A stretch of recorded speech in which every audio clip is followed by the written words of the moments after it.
Hello guys, আমার একটা parcel এসেছে, সেটি আপনাদের সঙ্গে শেয়ার করব। তো 2-3 দিন আগে আমি ফ্লিপকার্ট থেকে একটা ইয়ারফোন অর্ডার করেছিলাম। তো ওটা আমার খুব প্রয়োজন ছিল, আগেরটা খারাপ হয়ে গেছিলো বলে।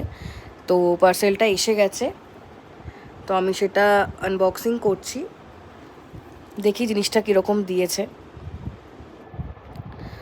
তো ইয়ারফোনটা হচ্ছে রিয়েলমি। তো এটার 3 রকম কালার ছিল। এটা হচ্ছে একটা ছিল পার্পল, একটা ছিল গ্রিন, একটা হোয়াইট।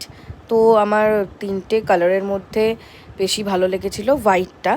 তো হোয়াইটটাই আমি চুজ করেছিলাম, তো ওটাই অর্ডার করেছিলাম।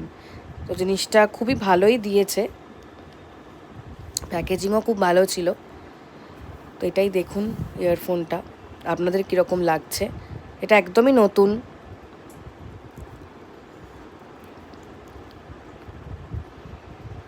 জিনিসটা আমি কিছু অফারেও পেয়েছি, এটা অফার চলছিল ফ্লিপকার্টে এই সময়। তো তারপরে আমি এটা অর্ডার করি। আমার তো খুবই ভালো লেগেছে জিনিসটা। তো আপনাদের কীরকম লাগলো? যদি ভালো লাগে তাহলে অবশ্যই একটি লাইক, কমেন্ট এবং শেয়ার করে দেবেন, আর সাবস্ক্রাইব করতে ভুলবেন না।